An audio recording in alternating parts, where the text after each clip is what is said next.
संतोषी माता की कथा प्रारंभ। एक वृद्ध स्त्री के 7 बेटे थे।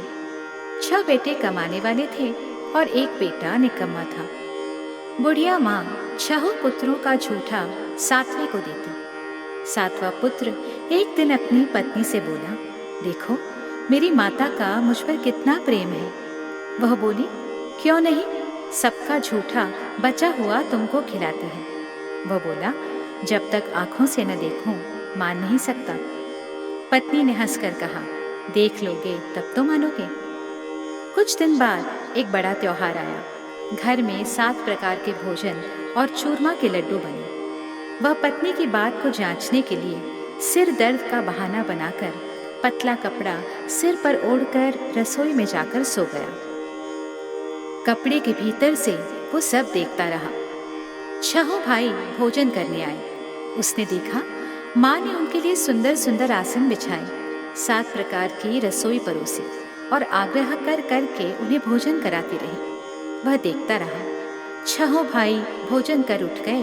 तब माँ ने उनकी थालियों में से लड्डुओं के टुकड़ों को उठाया और एक लड्डू बनाया।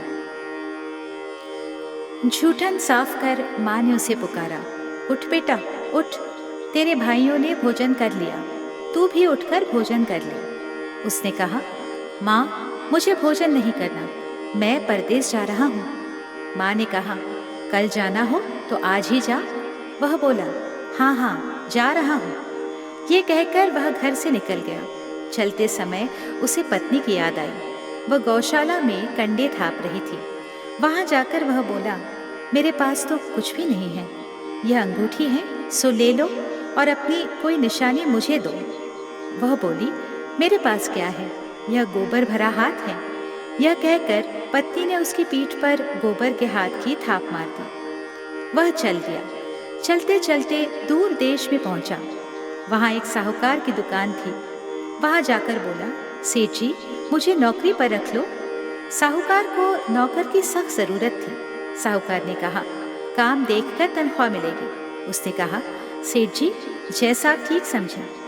उस साहूकार के यहाँ नौकरी मिल गई। वह वहाँ दिन रात काम करने लगा। कुछ दिनों में दुकान का लेन देन, हिसाब किताब, ग्राहकों को माल बेचना, सारा काम करने लगा। साहूकार के 7-8 नौकर थे।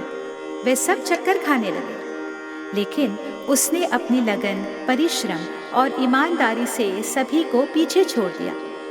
उसे अपने किए का फल मिला। सेठ ने भी उसका काम देखा और 3 महीने में ही उसे मुनाफे में साझीदार बना लिया। परिश्रम करते करते 12 वर्ष में ही वह नगर का नामी सेठ बन गया और सेठ अपना सारा कारोबार उस पर छोड़कर बाहर चला गया। इधर उसकी पत्नी पर क्या बीती वो सुनिए। सास ससुर उसे दुख देने लगे। गृहस्थी का काम करवाकर उसे लकड़ी लेने जंगल में भेज दे। इस बीच घर की रोटियों के आटे से जो भूसी निकलती उसकी रोटी बनाकर रख दी जाती और फूटे नारियल की नरेली में पानी दिया जाता।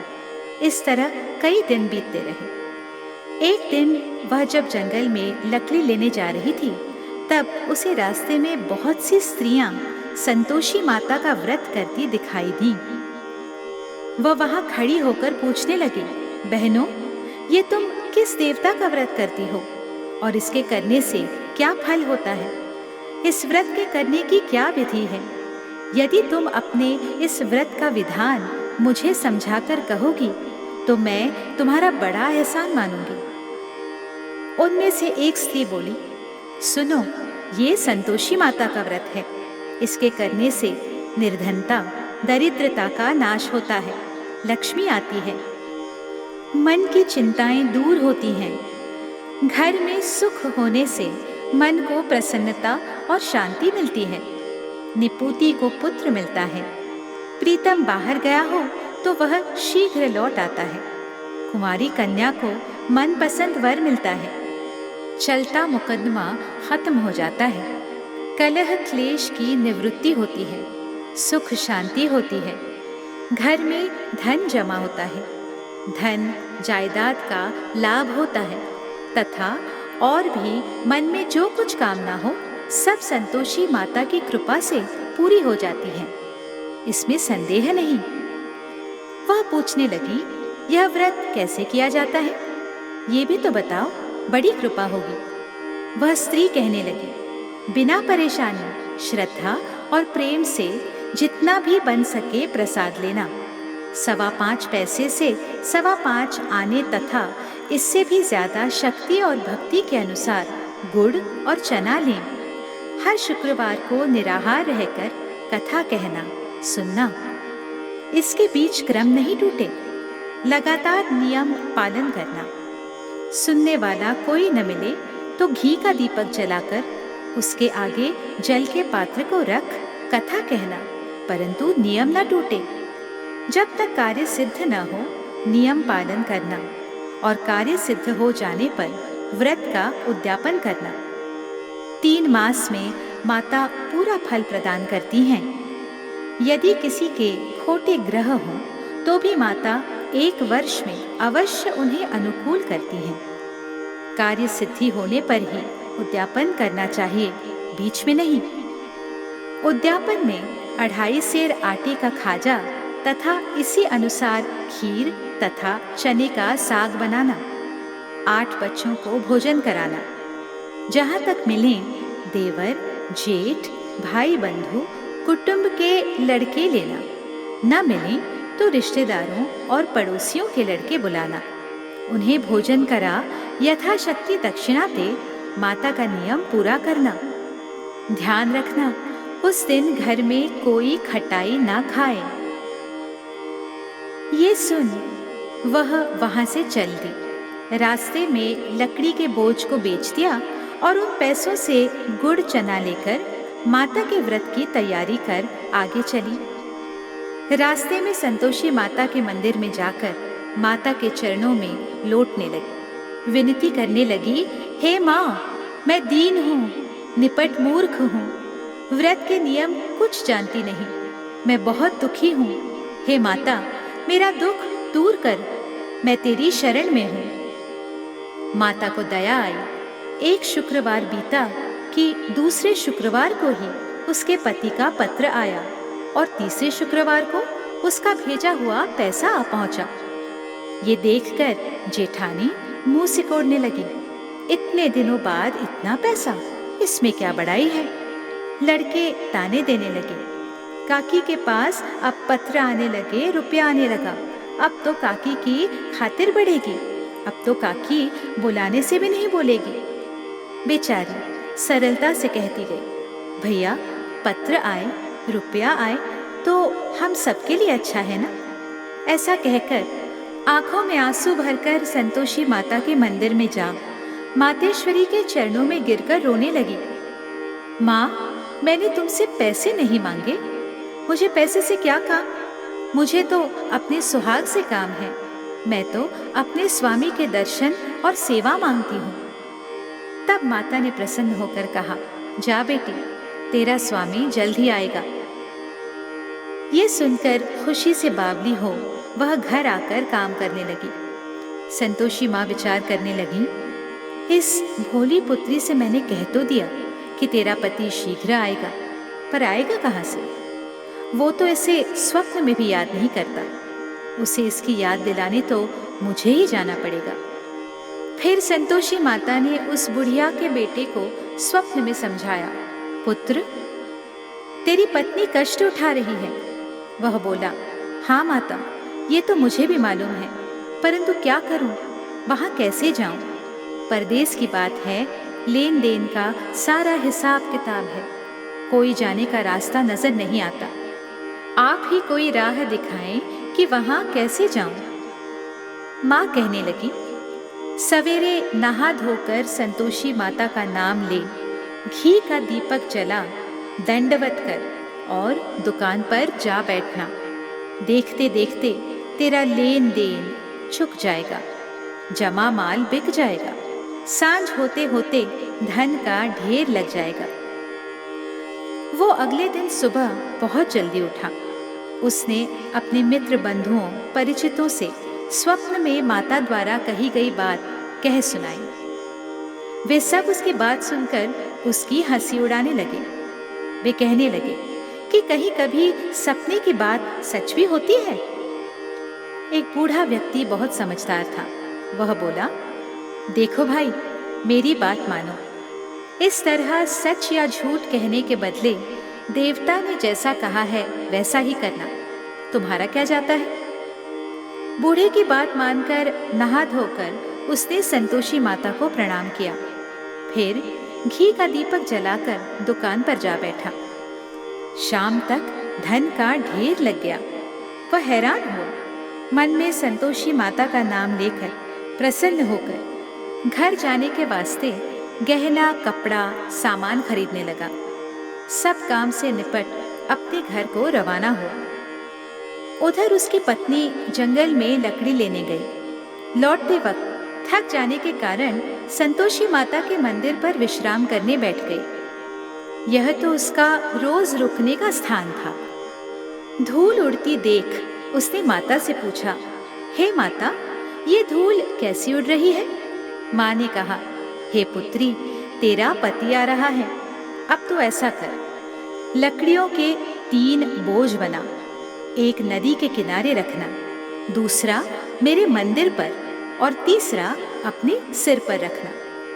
तुम्हारे पति को लकड़ी का गट्ठा देखकर मोह पैदा होगा। वो वहां रुकेगा, नाश्ता पानी बना खाकर माँ से मिलने जाएगा।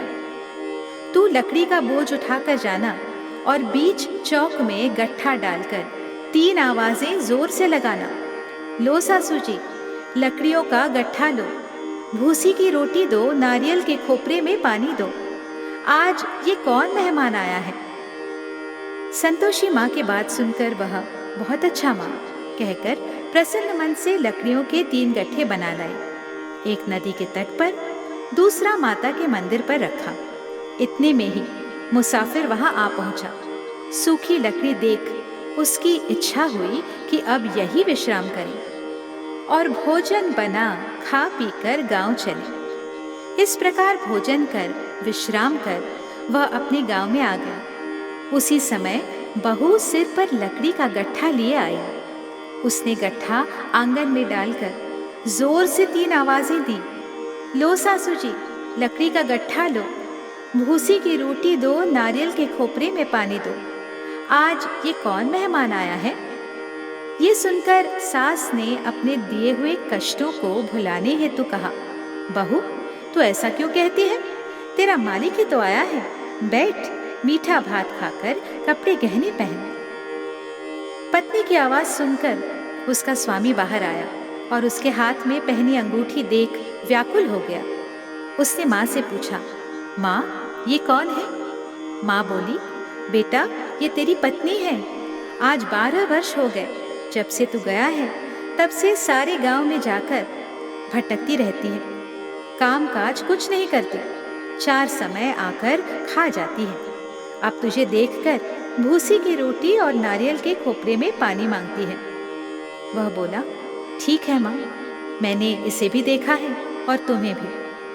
अब मुझे दूसरे घर की चाबी दो, मैं उसमें रहूंगा।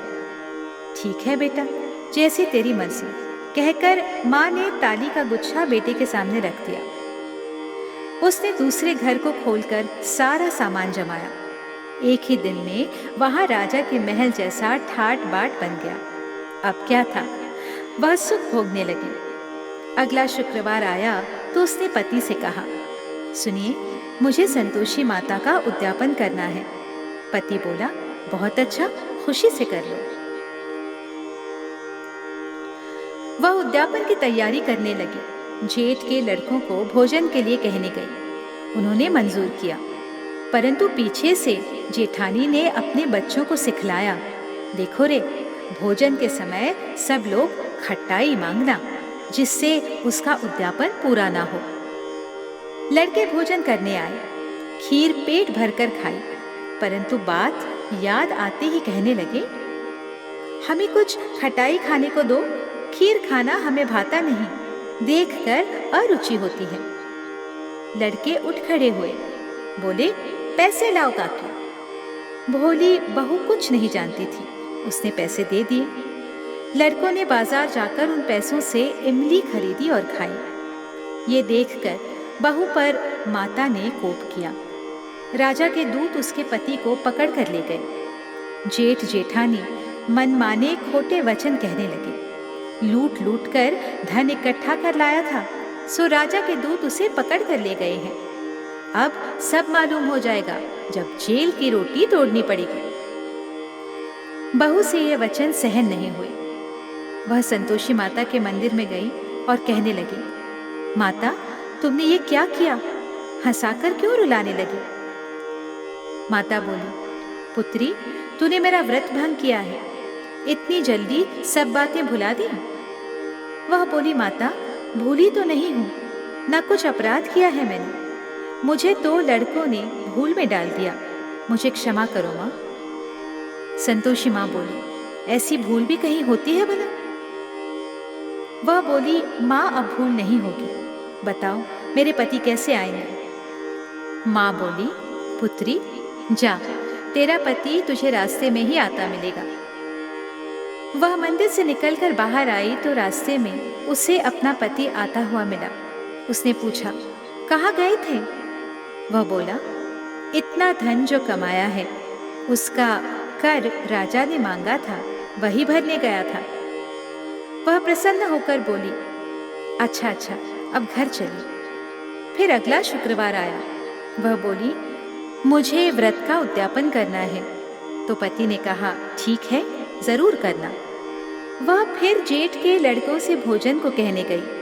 जेठानी ने लड़कों को सिखा दिया कि तुम पहले ही खटाई मांगना। लड़के भोजन करने बैठे, परंतु भोजन करने से पहले ही कहने लगे, हमें खीर पूरी नहीं भाती, जी बिगड़ता है, कुछ खटाई खाने को दो। बहू बोली, खटाई खाने को नहीं मिलेगी, खाना हो तो खाओ। उनके उठकर चले जाने पर उसने ब्राह्मणों के लड़के बुलाकर भोजन करवाया। दक्षिणा की जगह उन्हें एक एक फल दिया। इससे संतोषी माता प्रसन्न हो गई। माता की कृपा से 9 माह बाद उसको चंद्रमा के समान एक सुंदर पुत्र प्राप्त हुआ। पुत्र को लेकर वह प्रतिदिन संतोषी माता के मंदिर जाने लगी। माँ ने सोचा कि यह रोज आती है, आज क्यों ना मैं इसी के घर चलूं, इसका आसरा देखूं तो सही।